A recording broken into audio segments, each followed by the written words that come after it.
All right. Good afternoon or good evening, depending on your time zone, where everyone is. My name is Deontay Tyson, and I will be moderating this awesome workshop today. We are excited to have Dr. Tony Harrison Kelly with us today, who is going to lead our workshop on Beyond Academia, leveraging your doctoral degree for maximum impact outside the ivory tower. Before we jump in, do want to give you a couple housekeeping things. If you need to use the chat, you are more than welcome. Feel free to chat questions, thoughts, exciting things that you hear during the presentation. We do encourage that you use the chat. If you have questions, Ms. Harrison Kelly will tell you how she wants to deal with questions. If you need to chat me, if you're having technical issues, feel free. We want to make sure everyone gets the most out of this workshop as possible. Throughout the workshop, you will see different links in the chat. There are going to be evaluation links. There's going to be a workbook link. Ask that you do click on the workbook at the appropriate time. And then towards the end of the workshop, you'll have two different evaluation links. We ask that you do complete both evaluations. Okay. So as we get ready to jump in, want to give a proper introduction. So Dr. Tony Harrison Kelly is a 15-year exemplary teaching vet and education consultant, having worked with a variety of community partners, including CARA, which is the Dallas area PBS affiliate. She's also trained over 1,300 parents and teachers to date. Dr. Harrison Kelly earned her Doctor of Education degree in Curriculum and Instruction from Texas A&M, where she focused her research on student engagement in high poverty, high minority schools. She currently leads the collaborative community involvement efforts of the Southern Methodist University as the executive director of the Bud Center at Simmons College of Education and Human Development. And if you would, just use your icons, go ahead and give us a warm hand clap for Dr. Tony Harrison Kelly. Thank you, Deontay, for that introduction. I'm going to take you everywhere with me. That was awesome. Thank you so much for that. So welcome, welcome, welcome. So a few things about me. These are some of my favorite things ever on this screen. So I love Jesus. I love line dancing. So that's not me, but I found a group of sisters really doing it on the internet. And I was like, that kind of shows how I feel when I'm line dancing. So I love to line dance. I also love all things Star Wars. And as Deontay mentioned, I am currently at SMU. So when we created this, I did not work in academia, so don't feel like I lied to you. But I do now, but I still am leveraging my degree outside of my daily job.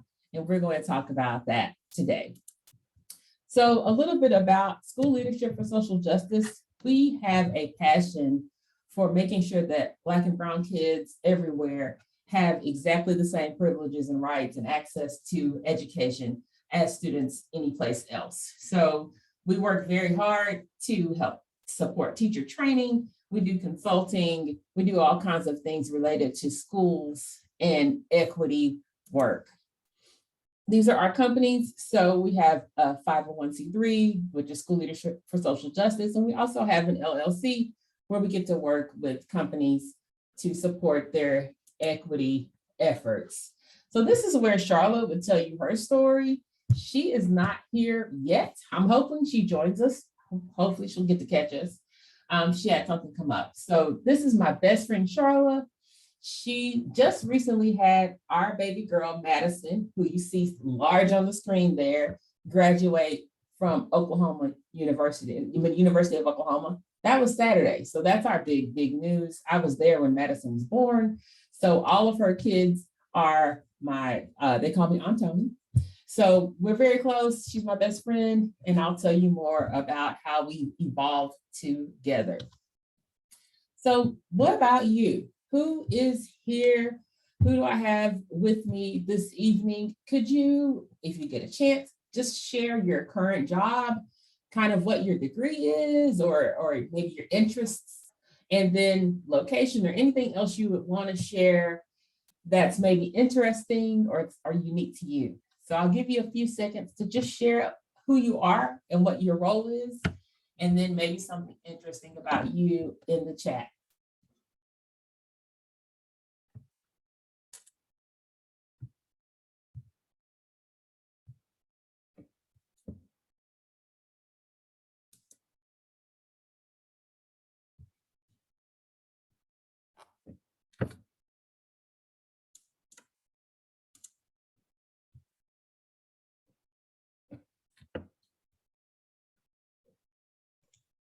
Everyone's either quiet or thinking really hard. And I'm okay with either. Just want to know a little bit more about each of you. So I'm going to move on just to make sure we have all the time that we need to get through the content. But please, please, please share information about yourself in the chat. And that way I can know who you are just as I have introduced myself to you. I can learn more about you.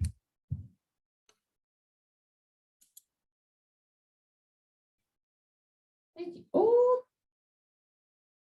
Dr. Price is an amateur tap dancer. Now, I didn't see that one coming, Dr. Price, at all. It's really cool.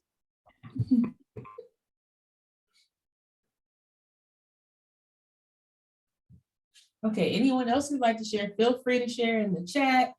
I'm going to keep moving, but I love reading about what you're doing now, things that you're interested in. Thank y'all for letting it keep coming. You're in Dallas, Marcia? Is it Marcia or Marcia? I'm not sure. Feel free to correct me. But cool. Welcome, y'all. Keep sharing and please read about your colleagues that are here with you while I'll keep pushing. So what we'll discover today are some key truths about ourselves, yourselves, how those truths can guide your postdoctoral professional pursuits.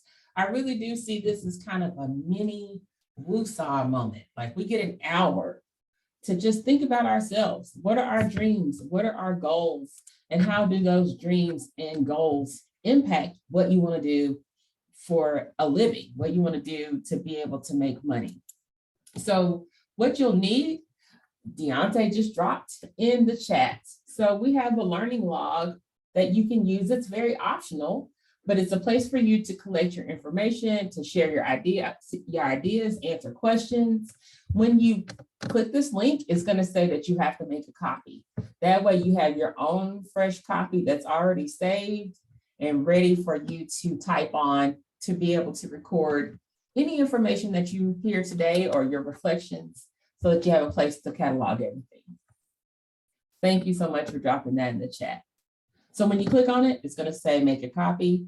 Then actually you have to save it on your own, and that way you have a blank one to type on. So that is in the chat.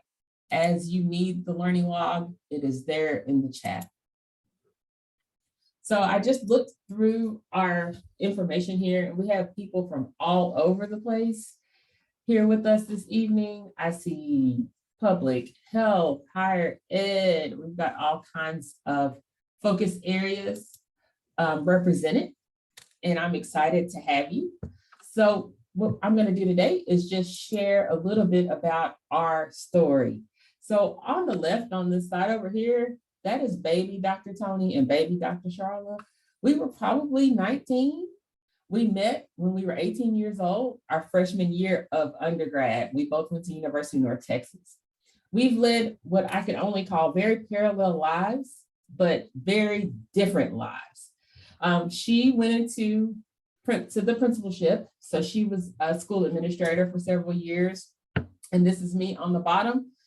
I have served for many, many years, the last 15 or 16 years as a middle school or high school teacher in areas that were mostly full of students who look just like me. And so if you'll see here, this is us in Germany on our little doctoral trip with Texas A&M. We've been to about 7 different countries together. And this is one of our most recent photo shoots with our J's on. So I'll tell you a little bit more about our story and how our story relates to your story. So we met at UNT. I didn't like kids growing up. I literally would be like, no, I'm not babysitting. I'm not down with that. I don't like children. However, because I like to party, I got a job at a childcare center that Charlotte was working at. She was like, I can get you on, then we're free on the weekends to party like we want to party. And I was like, okay, I don't like kids, but I do like to party. Well, I went to teach 18-month-olds and fell in love.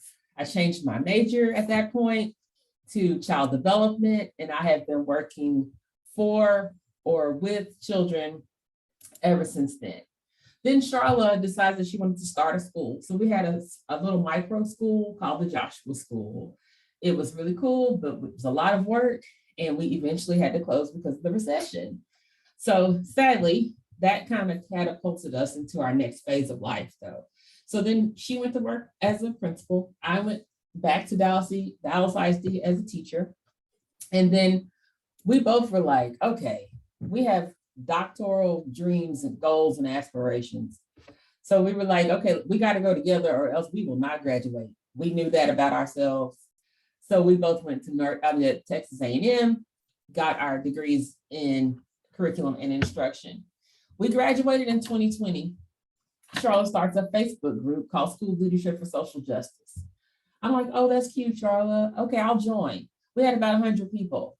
Then next thing I know, we had 3,000 teachers, principals, etc., all together in this Facebook group. And Charlotte was like, okay, that's a company. Like, we should start a company. And so we did. We started 2 companies, all from this email that you see here from Paul Penza, who was our very first school in San Jose. Now we have schools all over Minnesota, Vermont, Michigan, California that we work with to do equity training. And we've been a company for about 2 years. Now, as we're telling the story and going through and doing our reflection, if you are not education, which I don't think anybody else was education, please know that all the things that we're saying or I'm going to share are broadly applicable. Think about your position and where you are and your discipline as I'm sharing. I'm going to be personal because I'm going to tell you our story, and then we're going to reflect on your story. So there'll be plenty of time to align. And we're going to emphasize these stories because this is our grounding quote. Shout out to Elisa. Is it Elisa? Alyssa. Shout out to Alyssa, being in education. Thanks. I'm sorry. I'm unmuting. Yes, CNI, 5th-year doc candidate, education in the house. And I'm gonna stop talking, but I gotta ping you because I love the entrepreneurship and education and social justice. Keep doing the doggone thing. I'm gonna go back on mute. Thank you. Thank you. And y'all, this is a small group. This is basically a family gathering. Okay. Unmute, send a message, whatever you need to do to be able to contribute to this time we have together. Thank you, Alyssa. So this is our grounding quote. The ability to imagine a world that is different than the present is the beginning of any movement for change. To be able to communicate the world one imagines to others and have it feel possible is the power of narrative. Today, we are going to really stop to imagine. Grown-ups don't get playtime. We usually don't have the space and the bandwidth to just stop and think, what do we want? Who are we? Why do we exist? What do we want to focus on? So today is that day. We get a little bit of time to focus on what we really want. What is the story that we want for ourselves? What is our current world? And what story do we want to write as we move forward? So we've broken this up into 5 questions. So if you're looking at the learning log, you'll see space on there for you to answer these questions as we go through. So feel free to type that, think it, however you want to process, whatever works best for you. So each of the questions, I'm always going to answer. So you're thinking, but I'm also answering. I'll also share what Charlotte would probably say if she were here, since I know her so well. But these questions are just guidelines, posts that you can think about to help figure out where do you want to go next? Who are you as a person? And what that looks like. So the first thing to think about is your research topic. So as you're thinking about what is it you want to do next, you pick that research topic for a reason. You dedicated all those years to that particular topic for a reason. So what was it? My research topic was using student engagement using gamification to increase student engagement for African-American middle school students from low socioeconomic households. Very long title. I'm sure your title is very long too. But what was my research topic? It was all about student engagement, and it was all about Black kids. That was really where my heart was. I wanted to make sure that students who looked like me felt seen, heard, and served in classrooms. Charlotte focused on equity, but she also focused on the principal side. So she talked more about, she researched more about what the principal's role is in equity. So that was our research topic. So take a second. Some of us, it was many, many years ago that we did our research. Some of us are in the middle of it now. And maybe some of us haven't even chosen our topic yet. But take a second to think about what your research topic is or what you would like it to be. Add that onto your learning log.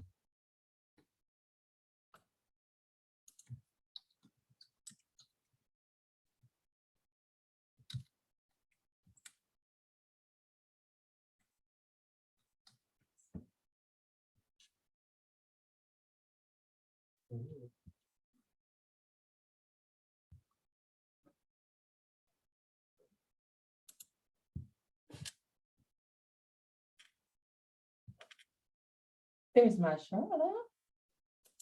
Welcome. Hi, thank you all. Thank you, Dr. Kelly. I'm so sorry, but my 3-hour doctor's appointment is finally over. Woo. Sorry about that, Charlotte. Okay. I told them all about you though. I introduced you on your slide. I told them Maddie graduated Saturday, all the things. Thank you. So I think we're all covered. Thank you. Okay. So if you want, can you share your research topic, Charlotte, and tell us a little bit about it? Yes, because I am very passionate about the achievement opportunity gap. My research topic, I have a Doctor of Education, was the knowledge, skills, and dispositions required to be an effective school leader, social justice focused school leader. So what does it mean? What do we have to believe? What do we have to know? And what do we have to do to effectively lead schools through the lens of equity and justice? Thank you, Charlotte. Okay, so we just got to number 2. Who does your research matter most to and why? So as a middle school teacher for many, many years, it mattered to me that I had ways to catch our students' attention. Like how could I just get them to stay focused on what we were doing? And I was in a really tough school. And the only reason I started using gamification is because I couldn't get them to turn work in. Like they would look me in my face and sit there and not do the assignments I was giving them. And so I was like, okay, clearly what I'm doing is not working. I need something new. So this is gamification is a tool that can be used by teachers and educators everywhere. What about you, Charlotte? So for me, having always worked in Title I schools, having always worked in high minority population schools, what I noticed is that our schools had lots of, it wasn't just about diversity, because we had lots of diversity, lots of Black and brown teachers and leaders. But what we didn't have was people who had all of the who had the full capacity necessary to actually change. Our kids loved us, yes, but we weren't changing outcomes. Our kids appreciated us, yes, but we weren't effectively having the impact on academic and social emotional development. And that's what prompted me to stop and think, like, what's happening? Because for a long time, we've thought that Black kids need Black teachers, that brown kids need, and that's part of it. But we also need highly capable, equipped, and high capacity, highly effective leaders who have an eye towards, both an eye towards and understand the practices that lead to strong educational outcomes for kids of color. So what about you? What is it, who can be most impacted by your research? Who does your research matter to the most? So take a second to think about that as we move forward.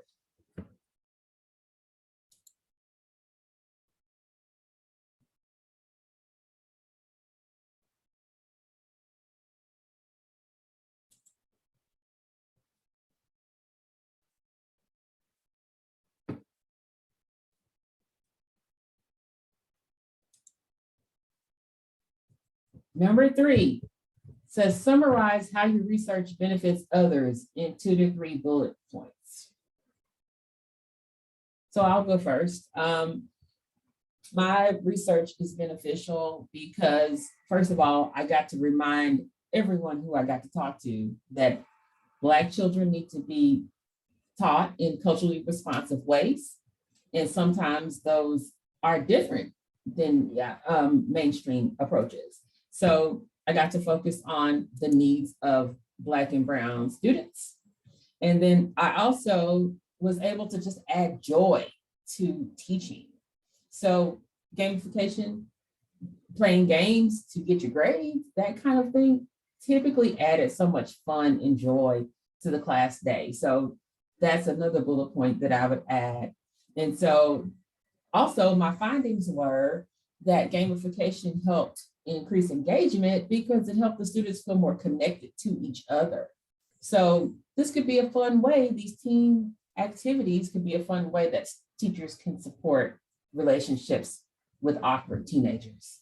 So those are basically the 3 points. That's the way I would summarize the benefit of my research.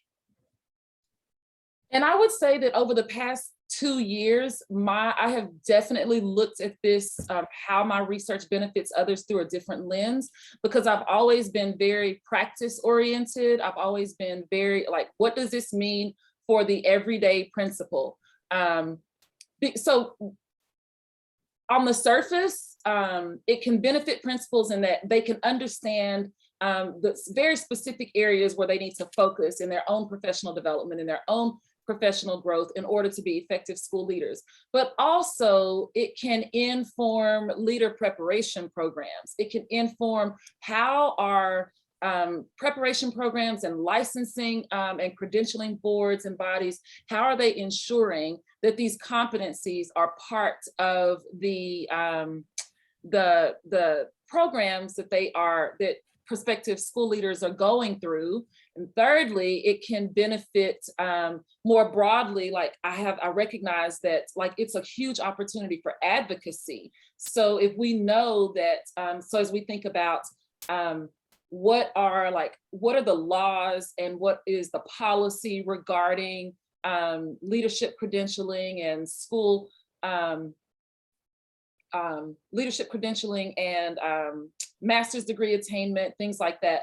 How can this research actually ensure that we are producing highly effective, capable, and qualified leaders? So what about you? Think about your research. What's a 2 to 3 bullet summary? 2 to 3 bullets.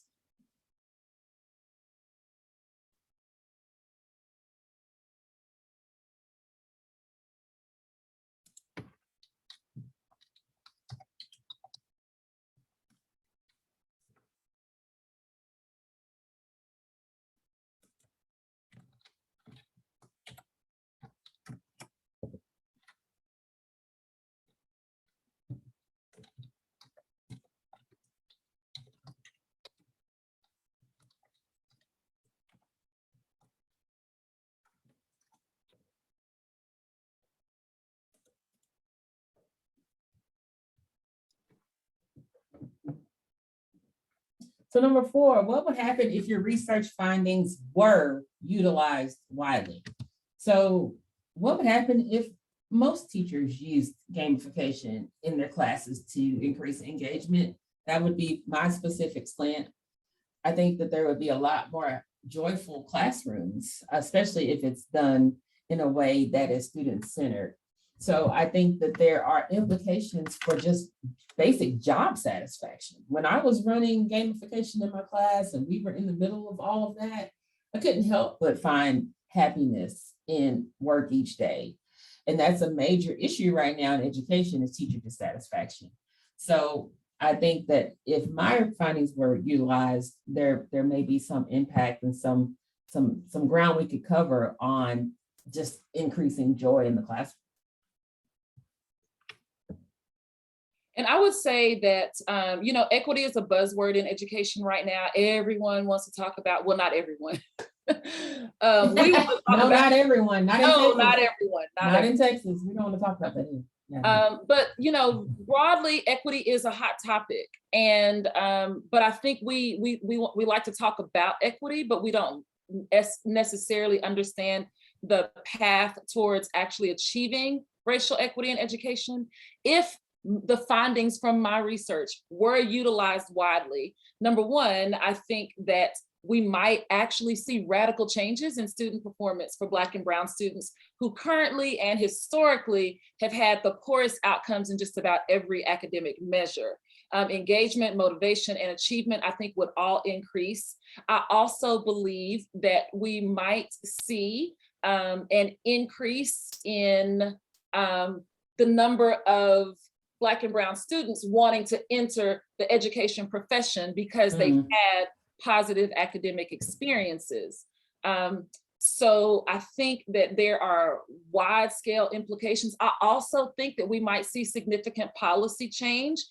We talk all the time about how we don't have enough highly effective Black and Brown leaders and teachers in our schools. We talk about the shortage and the absence of Black male teachers. And I think that, once we see the effectiveness and we see the impact of having highly qualified, highly capable, highly effective teachers and leaders of color, what we might see is changes to policy that may provide more opportunities for people of color to enter the profession without the burden of student loan debt, without the burden of culturally misaligned certification and tests and all these other barriers that keep people from being able to enter the profession. I think that very broadly, what we'll see is the impact that having highly effective, highly qualified Black and Brown teachers and leaders can mean for student outcomes. We'll only see that impact if ever we reach a point that America cares about the performance of Black and Brown kids in schools, but I do think it's a possibility. Dr. Braxton and Carmita, we're both and all of us talking about equity. It's so important that we focus on equity in healthcare, equity in all of these different places, because the outcomes that we've seen as a country are hideous. Yes. And it's not okay that we continue with those trends. And so I love that we're in here talking about how we're going to make that different and what we can do using what we've already learned. Yes. So number 5 is what might happen if your research findings are not utilized. And for Charlotte and I both, we focused on equity. We both focused on how can we help Black and Brown children in a system that was not designed to educate them well. So if we did not do our research, if our research findings are not shared broadly, if people don't hear about what we've done, then we will continue the cycles that we've seen, the systemic issues that we've seen since the creation of our public school system. So it's highly important that we get the word out. And what we did with 3, 4, and 5 is help you to establish value. Yes. People need to hear what you've already done. Somebody is going to be positively affected and impacted if they just hear a 2 to 3 bullet summary of what you've already done. If they see and hear the things that you've discovered already. So just thinking about, if you haven't had enough time to fill in the learning log for 3, 4, and 5, I'll give you a few seconds to do that now. Summarizing your work, what would happen if your findings are used? And what would happen if your research findings are not ever used? Mm-hmm. And I want to just circle back to, while you all are doing that, Carmita's note in the chat. I read an article last night that discussed how teachers are not fully aware how to implement equity into their classrooms. And here's the point of one of the major points of research in practice. When we first started, we focused largely on school leaders. Our Consulting work was focused on how do we help principals and school leaders become equity focused. And what we learned as we worked with schools over the past 2 years is that like it's been ongoing research. And so what we've learned is exactly what you just said. They don't know how to implement equity. And what's happened is that we start with school leaders who don't really understand what equity is. They know they need to do something, but they don't know what to do. So they naturally go right to professional development. Oh, help us with our teachers, help us have some very practical application that our teachers can implement and actualize in their classrooms, because we want to ensure that we have equitable access to learning in our school. And the more we've worked with teachers, the more we've peeled back the layers of this onion, we realize that number one, the work is iterative, it never stops. Number two, by the work is iterative, I mean our research and our practice as well, because we're constantly refining both our offerings and the way we engage with schools and teachers. And then the next thing that we're finding is exactly what you just said, like here's this huge gap. And the problem that we thought we were solving in the beginning is not actually the problem it is the problem that we're still solving. We're just solving it a very different way. So it has helped us by getting out there and doing the work. It has helped us to identify not just the problem that exists, but what are the easiest on-ramps? What are the easiest entry points in order to actually have an impact on the problem that we identified a long, long time ago that we wanted to solve in our business? Alyssa, what's your question? You know, I think you just hit it enough for me. Okay. The question was really about how do you balance the thing between what the gap that you see, the gap that they're experiencing, and the thing that they actually want to do, which is like, I got to do something really quick.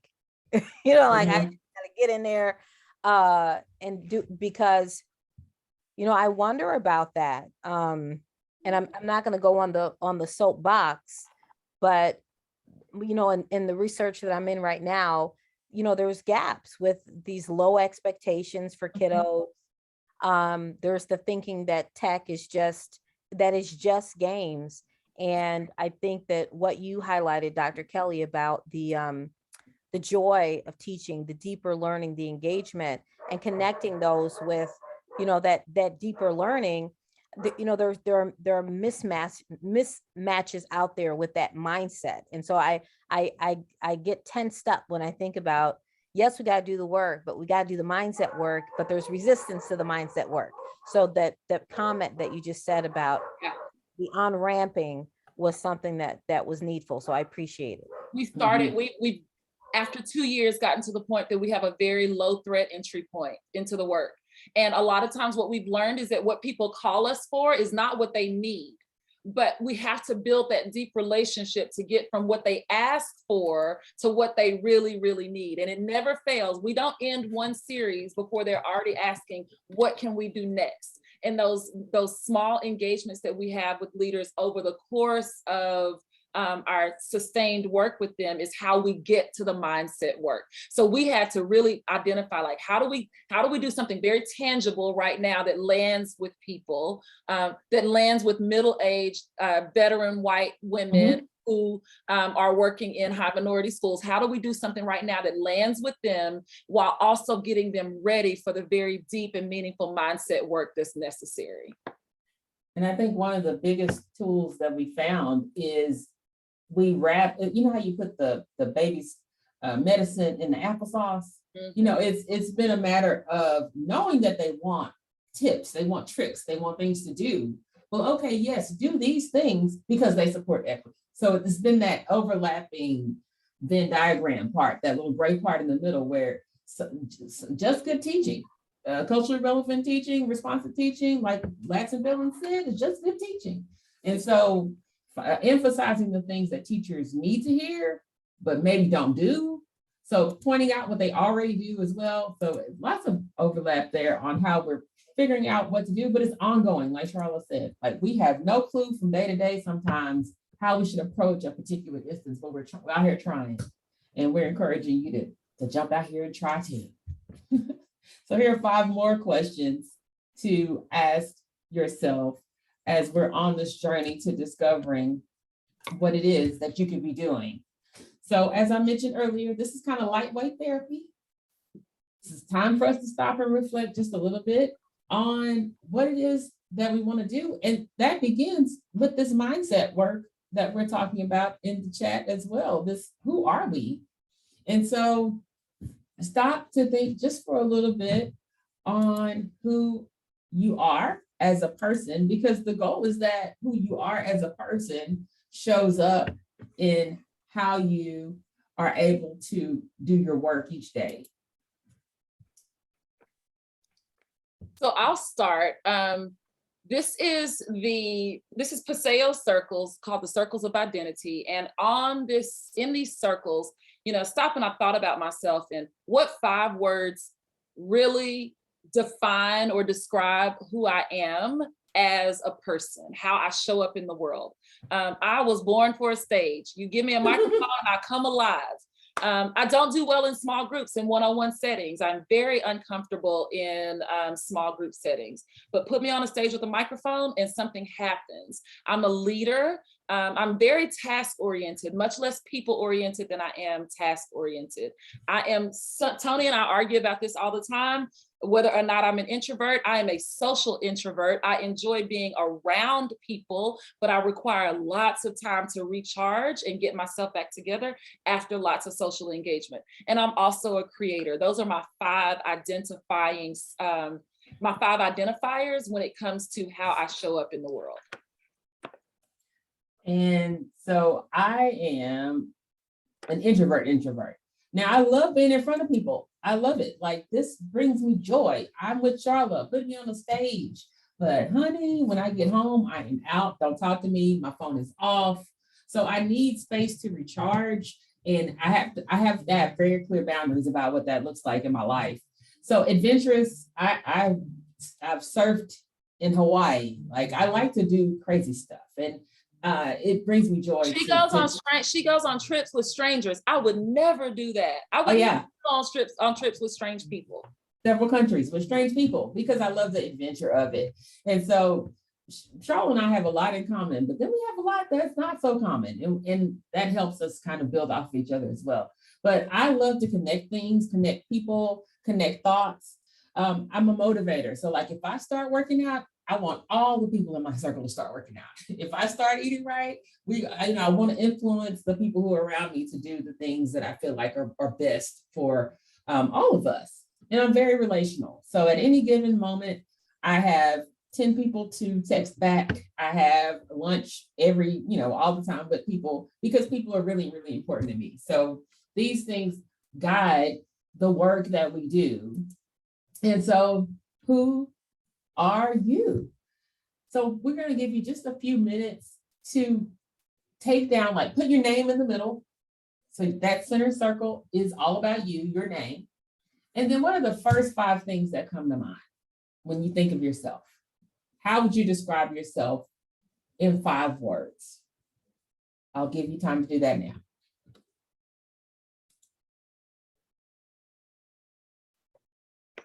Tony, do you have the learning log link? Deontay did that for me. Huh? Deontay Locke put it in the chat for me. Oh, okay. Is it in the presentation? It is, slide 8. Thank you, I'll grab it. Thank you.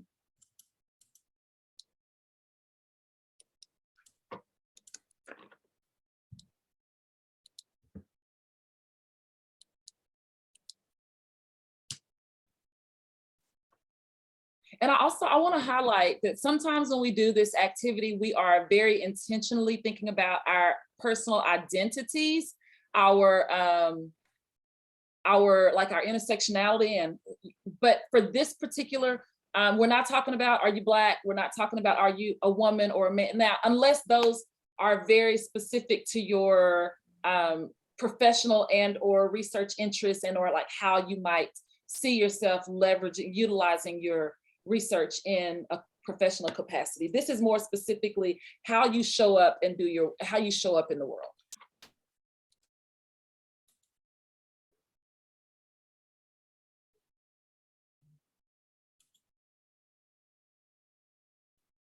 And for the sake of time, we're going to move to the next slide, but please keep thinking if you haven't gotten a chance to come up with your 5 ways to describe yourself.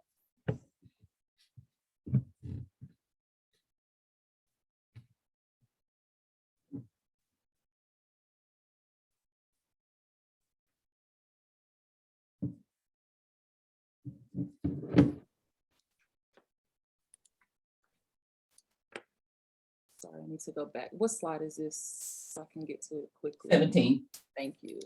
I had to go find the learning log.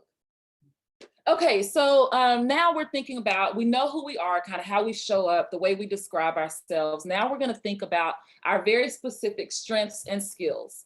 I have done the Gallup Strengths Finder assessment. I think it is very accurate. My top strengths are achiever, activator, learner, command. I'm also very skilled at developing and creating products and plans. That's that creative side. Also, I have a very creative eye, like I'm aesthetically attuned to the way things look. And I am very good at public speaking generally, especially when I'm not an hour late for a presentation that I'm supposed to be giving after a very stressful day. And I'm also a strong writer. Now, what I'm not good at, I am not good at managing my time and prioritizing tasks. I am not good at editing and proofreading. Anything that I produce, although I'm a strong writer, is usually laden with errors and typos. I'm not good at one-on-one connections or small group connections with people that I don't know. I would say I'm not good at sales and marketing. I'm good at it, but it was a skill I had to develop because it didn't come naturally for me. And I'm not good at listening because I tune people and things out when I'm done. So some of my strengths are I like to synthesize things. Like I like to put things together that don't match to create something new. I like to analyze, especially my feelings. I'm that kid who would journal from the time I was 12, and I have all my journals, just kind of emo a little bit. I like to build coalition and support people. I like to be alone and make decisions on my own. I'm still single. That's probably part of that. But those are things that I really enjoy and strengths. I'm not really good at working without structure. So even when I was a teacher and I had summer off, I made a schedule for myself every day because I don't work well or exist well without structure. Don't do really well with long-term tasks. Don't like direct marketing, asking people to do things for me and buy things for me for money. And I also don't like managing adults, yet I am right now hiring for about 3 positions. So y'all pray for me. So I am going to learn how to cope around some of my things that I'm not so good at and really support and emphasize the things that I am good at. Now it's your turn. So take just a few minutes to add to your circles, your strengths and skills, and then some things that you're not good at. Just take an honest look. Nobody's going to read this stuff but you, so you can tell the truth. So what are some of your strengths and skills? And what are some of the things you're not really good at? You can add this to your learning log.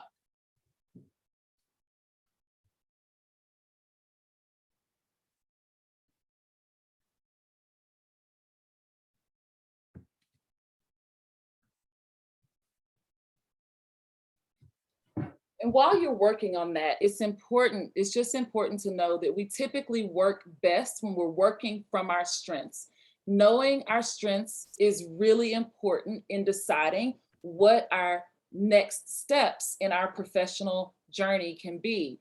It's also really important to know what our not good ats are. And those not good ats don't mean that we can't do these things. They simply mean that you'll need support, or you'll have to be very intentional about overcoming any challenges that these provide. For example, I told you all I'm great at writing, but I'm terrible at proofing. Therefore, I always have to have an editor. I will not produce anything. I recognize that that's a gap in my, so I'm not gonna not write, I'm gonna write with an editor. I always know that, And because I'm creative and because I operate without structure, I may write in the middle of the night, and I have to resist the urge to write and publish immediately. So I have to also balance my impatience and my sense of urgency about everything that comes to me, because it's important that I have that scaffold that's built in to ensure that whatever I produce, it's done with excellence. So it's important to know your strengths, and then what does it take for you to actually be able to operate in those strengths to the maximum degree possible.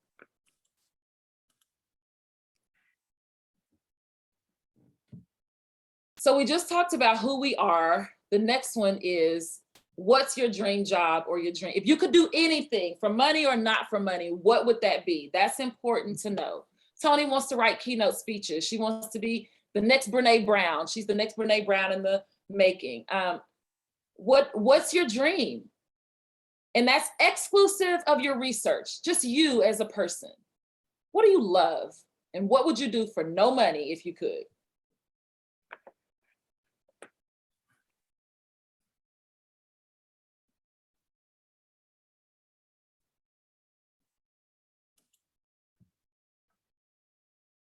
The next thing to think about is, what do you not want to do? What's something that either you've done before or you've seen it and you know you never want to do that? For me, that's being a principal. I was a school leader for almost 20 years, probably 15, 16 years combined, and I never want to do that again. Not that there's anything wrong with principaling, it's just that as I think about, and one of the reasons that being a principal was very hard for me is because, not because I don't have the skill and capacity, it's because of who I am as a person. It's because I require lots of time to recharge.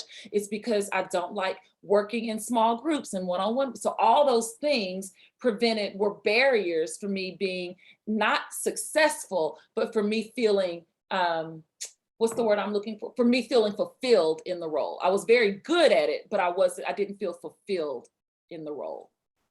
So what is something that you do not ever want to do?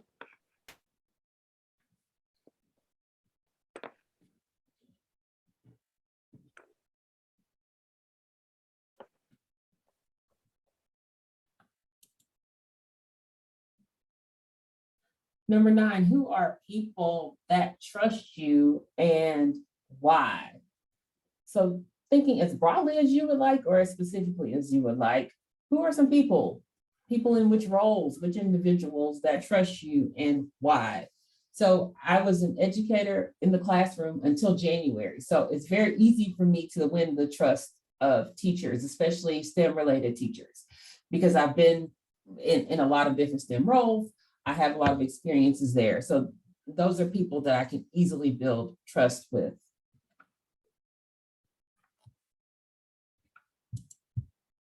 So think about yourself. Who are the people that trust you? And number 10 would be, who might not trust you and why? So in all my experiences, I've never been a school leader. I've never been a principal, assistant principal. So no, school leaders shouldn't trust me. I've not ever done that job. I've not ever walked in those shoes. I haven't ever studied what they do. So that's who I know is not my audience. And what we've done with 9 and 10 is help to narrow down the target audience. So who are the people that already trust you? Those are the people that we're going to be able to take this information that you thought about from your research to start seeing if they need consulting or et cetera. And we'll talk about ways that we can interact with those people in just a second. Then number 10 is who might not trust you and why.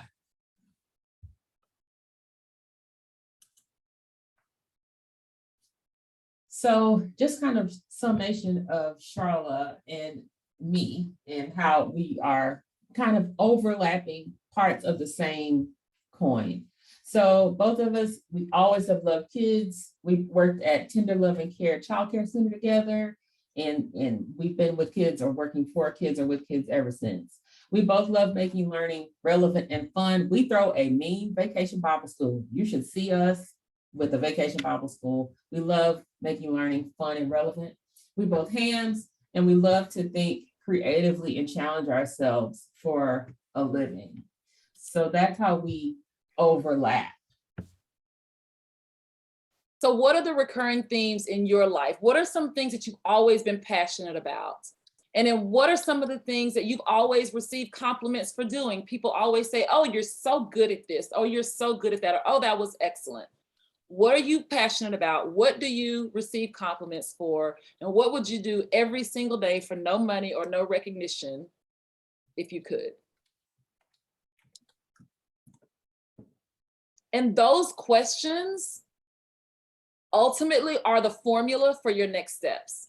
It's really simple. What you're good at, what you're passionate about, what you love is what you can do.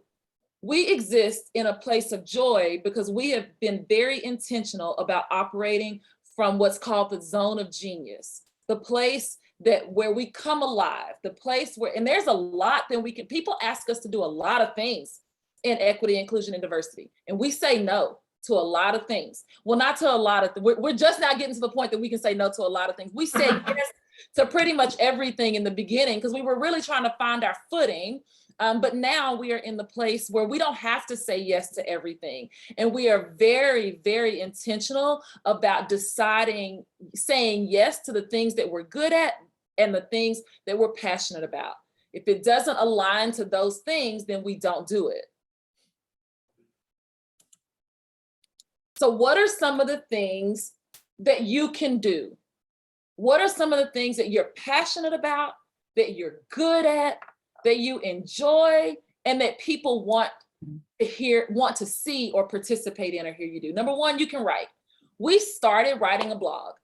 To date, we have over 30,000 views collectively on our blog entries. We had never written blogs before. We knew we were good writers and we knew we were passionate about educational equity. So we put those two things together and started a blog.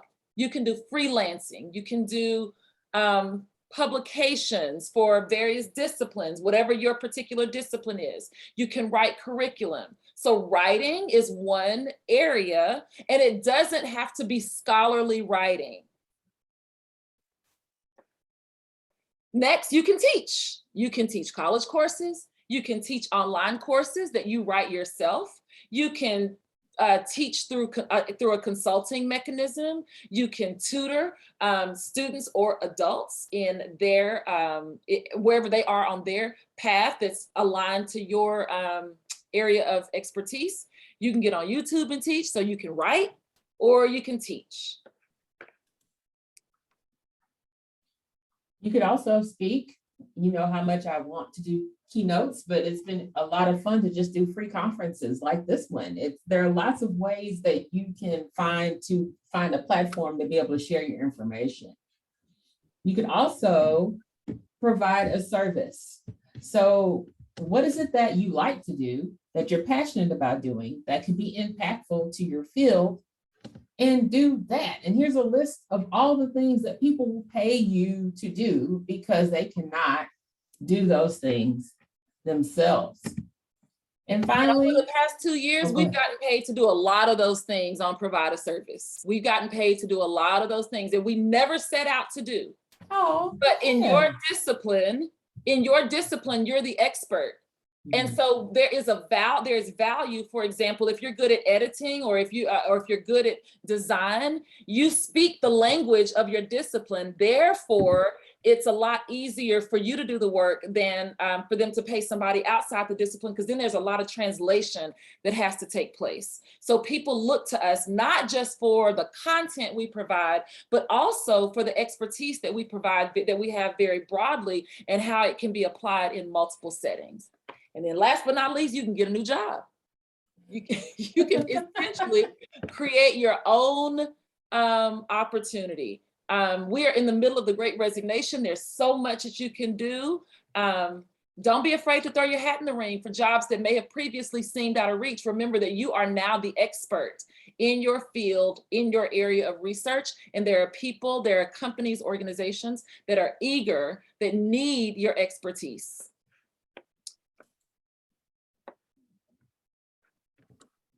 So 3 key truths as we wrap up. Number 1, your work and your research matter to someone somewhere. All you have to do is figure out who that is.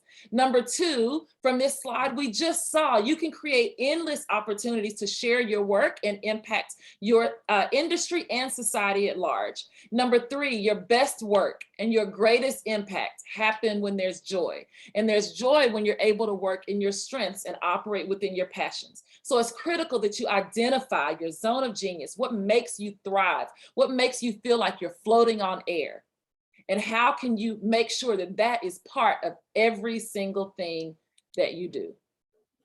We have just a couple of minutes, well, 1 minute left.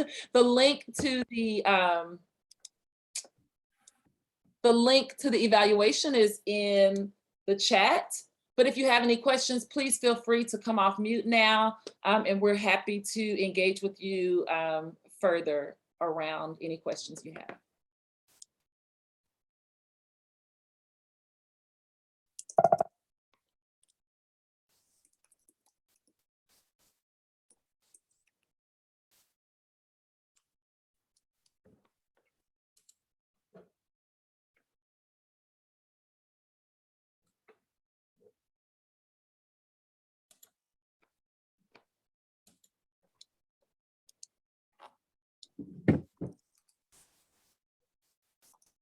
Thank you, Alyssa, for coming. Tony, can you go to our final 4 slide? We don't have to ask them to do another survey. So don't worry about doing the survey that's on there, but we just wanted to, for those of you who are educators or those of you who are in the equity space, we just wanted to give you an opportunity to connect with us. You can join our mailing list, it's there, and you can also find us on Facebook. Oh, I thought the actual Facebook group was there, but if you just search School Leadership for Social Justice, you'll be able to find us and connect with us outside of this workshop. Thank you so much, Marcia. Thank you. Dr. Hatcher, I thought your name looked familiar. You were here the first time we did this. Thank you for coming back. And Deontay, we'll just turn it back over to you. I think you have some closing announcements. All righty, thank you. I echo the sentiments. This has been a great workshop. Thank you both for the knowledge, the nuggets, and everything that you provided for us today. For the participants, the survey link is in the chat. If you would, please fill that out. And again, if we could give Dr. Horton-Williams and Dr. Harrison-Kelly a round of applause using our emojis. If you would see in the chat, we have contact information for both, so, and the Facebook group. So make sure that you link up via Facebook. If you have more questions that you think of later on this evening, tomorrow, send them an email. Lots of good information there. And any parting words from either one of you ladies? Just go forth and be great. Don't be afraid. We had to jump out and try some things until we figured out what our thing was. So just try. There's so many opportunities. Don't be afraid. And we're behind you and we're rooting for you, and we are forever family. So if there's any way that we can support you in your efforts moving forward, please don't ever hesitate to reach out. Thank y'all so much for coming. All right, everybody have a great evening.